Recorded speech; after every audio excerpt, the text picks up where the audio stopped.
Buenas tardes. Bueno, muchas gracias a todos ustedes. Nos acompaña en la dirección técnica Jenny Torrigo. Muchas gracias, Jenny, y también muy agradecidos por esta oportunidad al presidente del Teatro del Globo, Talcahuano 1155, doctor Luis Borzano, y a la ABM, Asociación Civil Educativa y Cultural de Radio Los Locos de la Azotea, desde donde hablamos. Bueno, este es nuestro primer programa, por lo cual serán ustedes muy condescendientes y disimulativos en todos nuestros errores, de un programa de la Asociación de Estudios Históricos Manuel Belgrano, que vamos a hablar sobre justamente las virtudes cívicas y las virtudes morales de los belgranianos, no solamente de Manuel Belgrano, sino de todas aquellas personas históricas y aún vivas, que son las más raras, que hayan tenido y hayan mostrado esos valores belgranianos que tanto nos faltan hoy. Bueno, y quería presentarles, mi nombre es Eduardo Badel, quería presentarles a mi izquierda al doctor Juan Sico, Juan Alberto Sico, afamado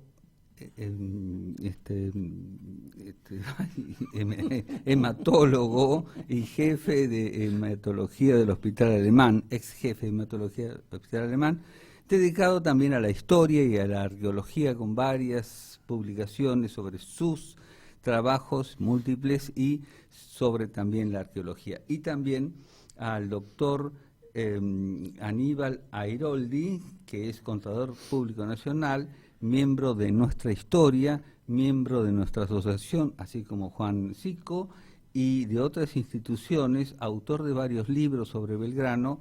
En este caso nos ha traído mostrar a la cámara Manuel Belgrano, que tiene la particularidad de mostrar para cada acción belgraniana en el campo militar o cívico una virtud cívico-moral. Es muy interesante porque muestra en tal acción militar humildad y la pone en bastardilla, ¿no es cierto?, o en negritas. Y así, eso es muy útil para la escuela primaria y secundaria, porque hay que empezar desde ahí. Hoy en día hay que empezar de ahí. Estoy totalmente de acuerdo. ¿No es cierto, Airoldi?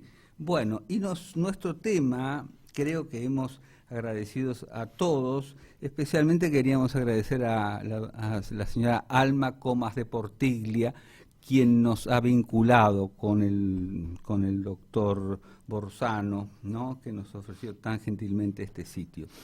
Y después de estos agradecimientos, decirles que nos pueden ubicar mediante www.1920live.com. Bien, nuestro tema de hoy es Belgrano y la campaña al Paraguay. ¿Por qué decimos campaña al Paraguay y no expedición al Paraguay o expedición militar al Paraguay? ¿No es cierto? Bueno, porque es una misión muy controvertida, tanto para su época como para la actual, al punto que hasta los historiadores actuales le temen. ¿Por qué? Porque es algo muy de difícil interpretación histórica, por todas las pequeñas y grandes circunstancias que hubo en ese momento y que hoy se pueden interpretar de uno o de otra manera. Aún está en discusión lo que hablábamos ayer sobre los personajes de la revolución independentista del Paraguay, que también es un proceso largo y difícil de comprender, y sus personajes también. Bueno, Sico, te dejo un poco la palabra porque estás más en tema. ¿Cómo empezó esa alocada y acalorada idea de hacer una expedición al Paraguay, como lo dice palmariamente, como lo dice Belgrano en su autobiografía y en una carta dirigida a uno de sus primos? Bueno, yo creo que la idea prevalente era de integrar, asociar al proceso revolucionario y libertador de las colonias de Sudamérica, al proceso de la independencia, que uno de cuyos epicentros, o el principal, era la Junta de Buenos Aires. Así es. Bueno, de hecho, siempre... Es una opinión de lego, ¿no? Sí, De historiador. No, es que es así. En eso todos concurrimos en esa idea central. El mismo Belgrano llama la gran capital, como Buenos Aires, ¿no? Cosa que fastidiaba a los asunceños de la época, ¿no? Y lo hace a propósito, porque él quería el centro en Buenos Aires, en la gran capital, como si fuera muy grande. En aquel tiempo Buenos Aires era prácticamente una ciudad no sé, Asunción pudo haber sido más grande, ¿no? Bueno, pero lo importante es que el virreinato residía en Buenos Aires, entonces políticamente ahí estaba el punto, ¿no? Correcto, no nos olvidemos que tanto el actual Paraguay como la actual República Oriental del Uruguay pertenecían al virreinato del Río de la Plata.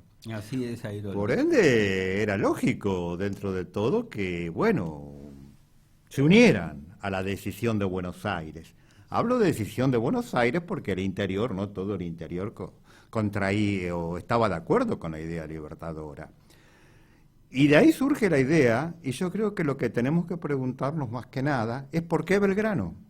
Porque bien. primero Belgrano iba a hacerse cargo de una expedición a la banda oriental, ¿no? Donde estaba el gobernador de Lío, y posteriormente, debido a unas incursiones paraguayas sobre la actual Misiones, es designado, mejor dicho, nombrado brigadier para avanzar sobre Paraguay. ¿Por qué Belgrano y no otros? ¿Acaso había otros militares en ese momento en Buenos Aires? Pregunto. Bueno. Yo creo que no había militares y yo creo que más que nada fue una misión diplomática, porque realmente se pensó en un hombre con experiencia, en el hombre que más sabía, que más cultura tenía en la ciudad, y por ese motivo fue designado Belgrano, y no otra gente que tenía más experiencia en armas. Correcto, estoy muy de acuerdo en parte de esa visión. Tengo alguna pequeña variación en mi concepto, pero esencialmente es lo mismo. Belgrano era la persona indicada para una misión tan imposible como esa. Bueno.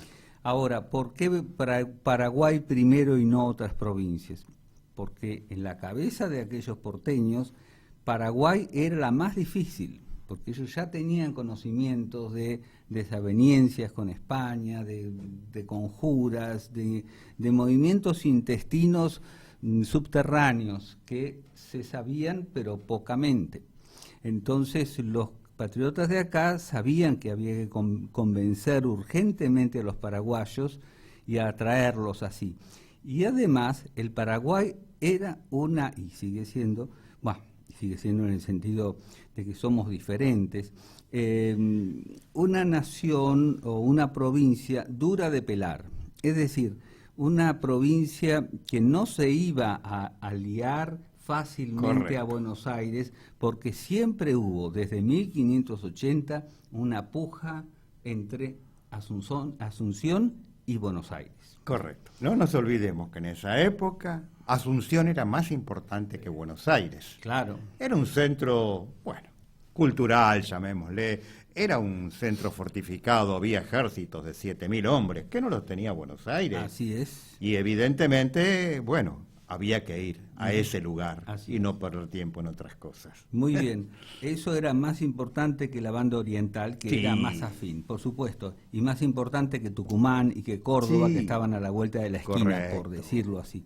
Pero, o Jujuy, ¿no? Que eran más fáciles, porque con un chasqui, en una semana, ya estaba, ¿no es cierto? Correcto. Pero llegar a Candelaria, que había sido la sede de las misiones, ¿no? La ciudad de Candelaria, frente al río Paraná, donde se asienta Belgrano por 15 días, al menos nominalmente, ¿no?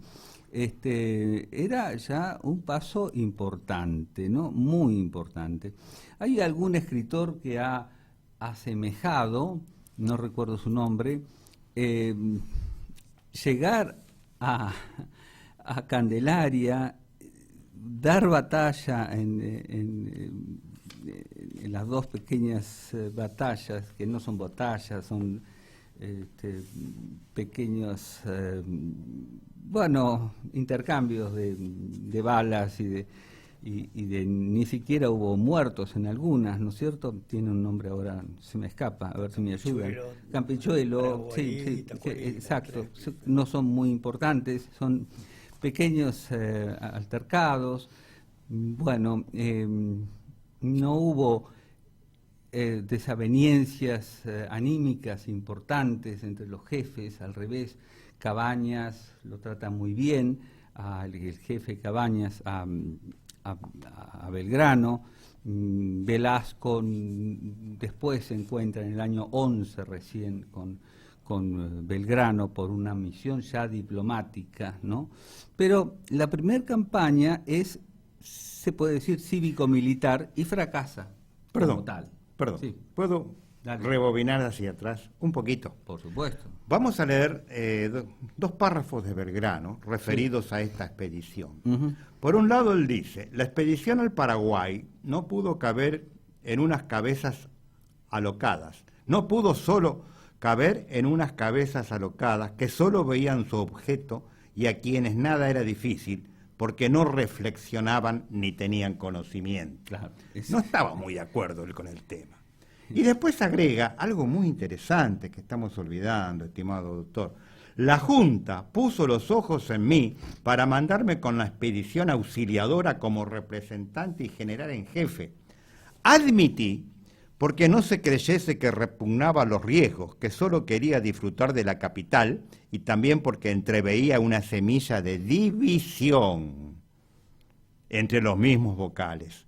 O sea que ya se atisbaba la división entre morenistas y saavedristas. Había un problema político previo. Había un problema político previo, y aquí tenemos que destacar el desafío a una vida más cómoda en Buenos Aires, y también tenemos que destacar el deseo de no participar en cuestiones de política interna. Interna, claro. Valores de Belgrano, sí. Renunciamiento, sacrificio y amor a la patria. Sí, así es, que es lo que Perdón, creo que nos muchas faltaba. Gracias, nos faltaba eso, perfecto, que es lo que nos introduce en el por qué acepta Belgrano. Acepta porque por su natural hacia los valores auténticos, patriotismo que es dar de sí, todo. Correcto. El fenómeno Belgrano, lo podemos decir, el fenómeno Belgrano, que es admirado por los norteamericanos y estudiado a fondo, hay que ver eso, sí. Porque ellos no lo entienden, es decir, no entienden cómo en Sudamérica puede haber personajes tan admirados como Manuel Belgrano, José de San Martín, Güemes y tantos otros, ¿no es cierto? Correcto. Y de repente tenemos una población que vive en la ignorancia o que no reacciona ante, más actualmente, ¿no? En el pasado quizás había mayor patriotismo, sí. y no lo veíamos o no nos dábamos cuenta, pero hoy, comparativamente con otros pueblos, hoy sí podemos decir los norteamericanos son más patriotas que los argentinos, sí lo podemos decir, ¿cómo no? Los uruguayos son más patriotas que los argentinos. Lo podemos decir porque lo vemos. Los paraguayos son más patriotas que los argentinos. Lo vemos. ¿Por qué? Lo vemos en su productividad, en su manejo de la economía. ¿Acá? ¿Cómo lo vemos? Si es por la economía, usted, que es contador. Dígame. Bueno, hemos perdido el rumbo. Hemos perdido el rumbo. Nos hemos bajado del barco. Pero hace mucho. Mundo. Estamos en una canoa a la deriva, en medio de tempestades. Exactamente. Porque no sabemos qué puede pasar dentro. Sí, no se sabe. Ya sé que hay muchísimas variables, la economía es una ciencia compleja, que el exterior, que el interior, que esto y que el otro. Bueno, no quería politizar este problema histórico, ¿no? Bueno, volvamos a Manuel Belgrano. Entonces, él sí tuvo problemas políticos, evidentemente, a mi parecer, que es muy personal, él tenía alguna desaveniencia siendo vocal. Correcto. Y entonces había que sacarlo de la pista y lo mandan a una misión imposible. Además era el personaje que iba a aceptar. Él se toma unos 15 días en una quinta para meditar el asunto, porque recibe la orden el 4 de septiembre más o menos, se retira a meditar eso y el 22 se resuelve y va. Sube al... Así es. Con 200 hombres nada más. Así es. Que es una risa. 200 hombres y llega a Candelaria, según algunos, con 800. Va Correcto. sumando gauchos. Correcto. Porque no es que suma blandengues, algunos que otros, medio borracho, pero no, todos caballos cansadísimos. Bueno, ahí es donde Belgrano realmente toma dimensión de la gravedad en que está su ejército, su pequeño ejército, el desbande, porque ¿cuáles son, a tu juicio, Juan, los grandes peligros que afrontó Belgrano en ese tema de viajar al norte rumbo a Asunción vía el Paraná y con el objetivo de cruzarlo, ¿no? Conozco mucho esa zona, he estado mucho tiempo. Es una zona que en aquella época era absolutamente inhóspita para el que la recorría a pie o a caballo. Y aclarando que justamente Belgrano tenía una caballada, una cantidad de caballos muy exiguos. Yo creo que el ambiente natural era el obstáculo principal. Después, por supuesto, está la parte interna de los paraguayos, estaban divididos entre ellos, habíamos entre saavedristas, entre porteñistas, españolistas y criollos, o sea, había una situación compleja entre ellos también, igual que la que teníamos nosotros. Y bueno, creo que fundamentalmente el problema principal de Belgrano fue el luchar contra una naturaleza, contra un ambiente que le era absolutamente hostil. No olvidemos que solamente el cruce del Paraná a la altura de la Candelaria significa hacer un cruce de casi 1 kilómetro, 900 metros. Sí. En esa época, con botes así fabricados en el momento, fue una verdadera proeza, una verdadera obra maestra del trabajo manual incluso, sí, porque no había máquinas para fabricar botes. Bueno, de hecho esos botes estaban hechos de cuero de animal, ¿no? Y sí, se los llamaba pelotas, porque eran verdaderas pelotas, ¿no? Entonces, en algunos se refieren que cruzamos en pelotas. No se refería a lo como en San Martín, que es otra manera de decir, correcto, sino que tenían que cruzar en esas pelotas que aguantaban el peso de los cañones, y parece que Belgrano cruzó con 2 cañones, él y 2 cañones en una de esas balsas enormes, ¿no? Que tenían aire y, bueno, eran de cuero de vaca, ¿no? Ahora bien, sí, se desviaban más de 1 kilómetro por la corriente, ¿no? Correcto. Y correcto. Hubo muchas bajas.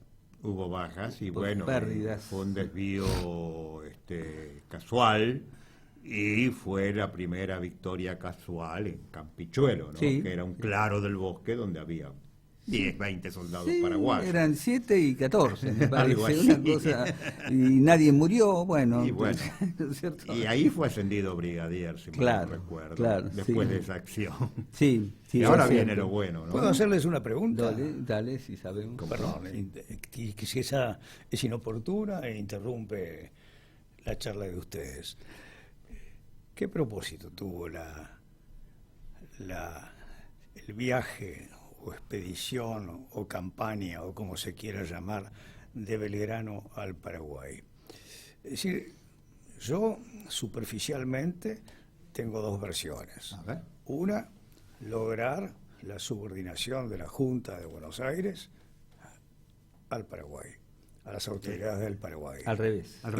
Y la segunda, el segundo propósito alternativo que tendría la expedición sería convencer a los paraguayos o imbuir a los paraguayos de la intención de lograr su independencia, ser un país autónomo, pero que tuviera en el futuro buenas relaciones con la Junta de Buenos Aires. No sé exactamente cuál es la explicación más exacta.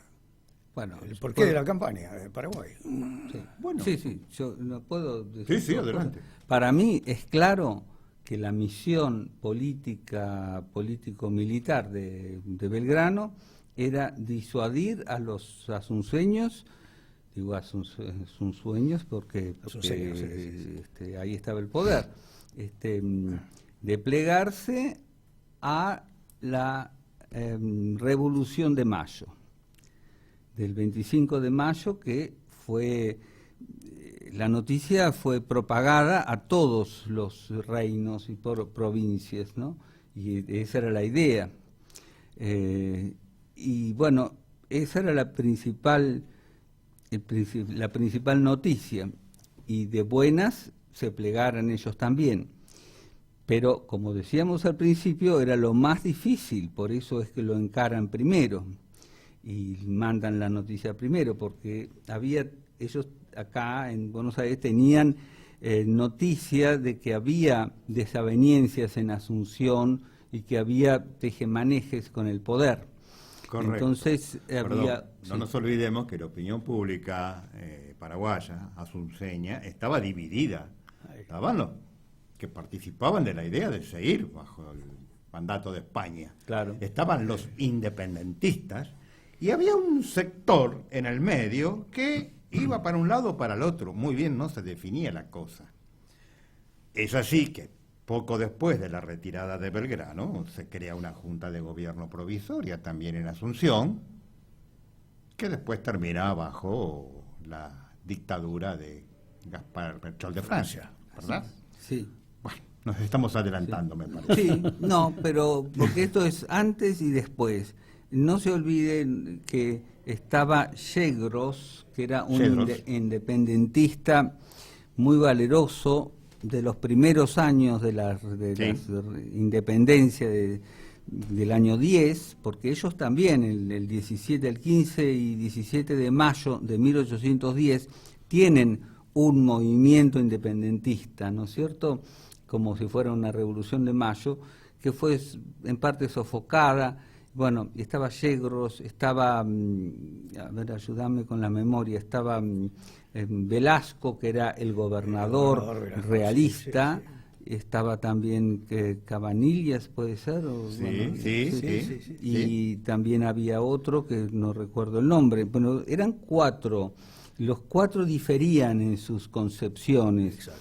Bueno, Correcto. y cuando Gaspar López de Francia, el último, que era doctor en teología por la Universidad de Córdoba, Argentina, sí, y que entró con todos los honores a Asunción bajo arcos de triunfo, como se solía hacer en aquellos tiempos, a principios del siglo XIX, ¿no? Sí. Porque era un doctor en teología y era muy importante y para la época.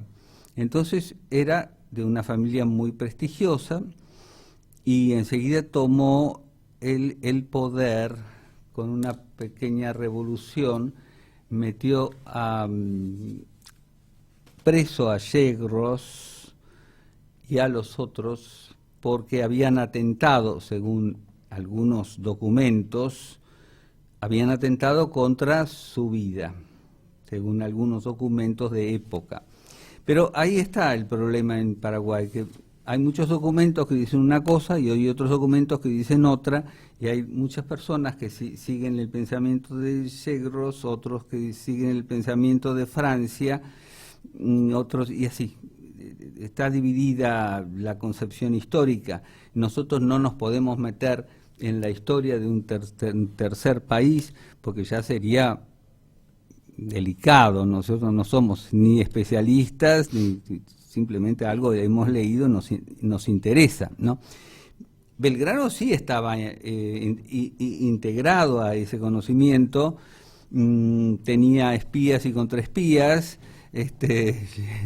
venían criollos porteños a favor de los asunceños y le decían una cosa, y él tenía que luchar contra todo ese tipo de problemas. Y entonces la misión primordial era convencer a los más, pero él no lo sabía, quién pesaba más, si Velasco o si Cabañas, que era el general, ¿no? O si el otro, bueno, de venirse al Río de la Plata, ¿no? Bueno, él mismo yo creo que sabía que iba a fracasar, porque ya empezaba.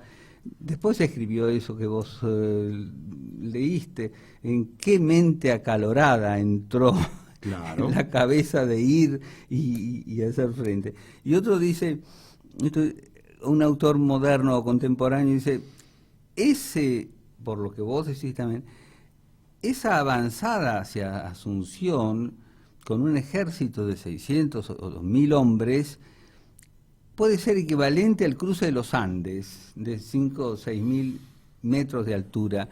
Te digo que yo he estado en ese ambiente, ¿Sí? Y vos has estado también, Misiones, con esas arañas espantosas, bueno, con esas hormigas, con esos peligros naturales. Los perros salvajes.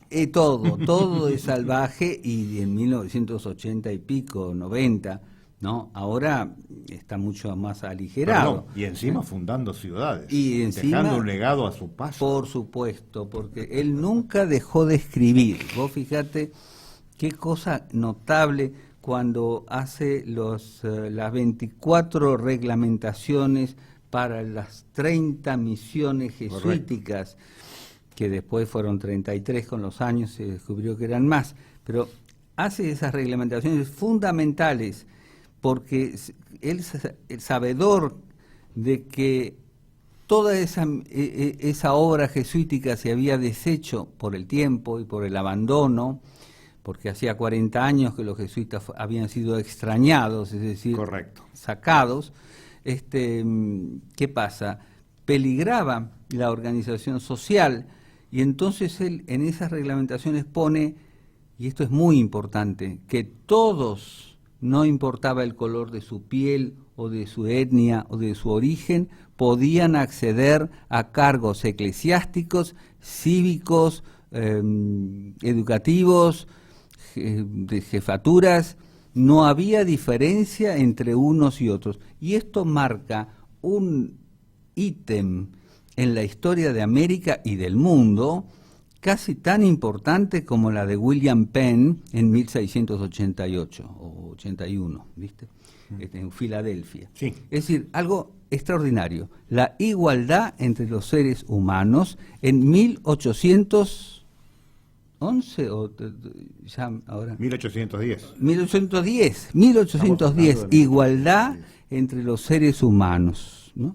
No importaba si eran indios, criollos, españoles, sino que en las ciudades, en esas pequeñas urbes que él imagina ya rectangulares, con su escuela, con su cuadrilátero, hay una escuela, hay una iglesia, o sea, en el sentido jesuita, pero en vez de ser en la concepción de la casa jesuita, en que había que contener a la tribu para que no se fuera a la selva, no, que cada hombre tuviera su familia, y era la base del progreso, la familia.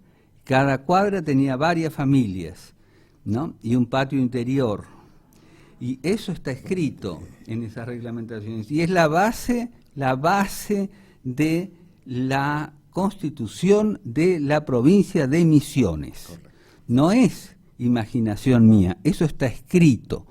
No es tuya tampoco la imaginación, ni tuya. Eso está escrito. Perdón, no nos olvidemos que estamos hablando de Manuel Belgrano. Sí. La mente más brillante Así es. de la época de la Revolución, la mente más brillante de toda Sudamérica. Sí. Él había bebido del iluminismo francés, del italiano que le dio ese toque religioso, y él se adelantó a la gente de su época. Como se adelantó a Sarmiento, se adelantó a Alberdi. Es impresionante. Bueno, Belgrano, el mismo Sarmiento reconoce en Belgrano Claro. que él es un simple propagador de Correcto. sus ideas educativas, ¿no? Belgrano es un hombre hijo de la revolución, pero en el buen sentido, ¿no? La revolución iluminista, la revolución francesa, en el buen sentido, en el sentido de la libertad, de la fraternidad y de la igualdad. Cosa que no siempre se vio. Quizás se vio en Misiones, cuando él instauró esas extraordinarias reglamentaciones con poder, porque él tenía ese poder Correcto. de efectuar cambios jurídicos y políticos. Cuando pasa por Curuzucuatiá, como sabrás, bueno, según la historia misionera, dice, la historia que defienden los misioneros, dice que Mandisoví existía ya. Sí. Y Curuzucuatiá también, pero había un viejo, antiguo y secular conflicto de la jurisdicción, si Curuzucuatiá pertenecía o no a Yapeyú, ¿no? O no. Bueno, el virrey Avilés había dicho no, esto no es así, punto. Bueno, ya no estaba más el virrey, entonces es Belgrano el que decide, no, sí, acá está Curuzucuatiá y acá está Mandisoví. Correcto. Punto, se acabó la historia. Y sigue adelante, y mientras él avanza con su ejército, con todos los problemas que hay, de la gente que se escapa, de la gente que come caballos y que hay que aplicar justicia, porque no es fácil, ¿no? Y con todos esos bueno, esa gente que no tenía capacidades de confrontación a un ejército de 6.000 hombres como el de Cabañas, ¿no? O el de Velasco, se Correcto. puede decir, había 6.000 hombres bien preparados. Y acá en Buenos Aires no ignoraban eso, se querían desprender de Belgrano, esa es la verdad. Bueno, Sí, es así. Y son 200 hombres contra 6.000, ¿cómo es posible? Él lo dijo, es muy fácil tomar decisiones.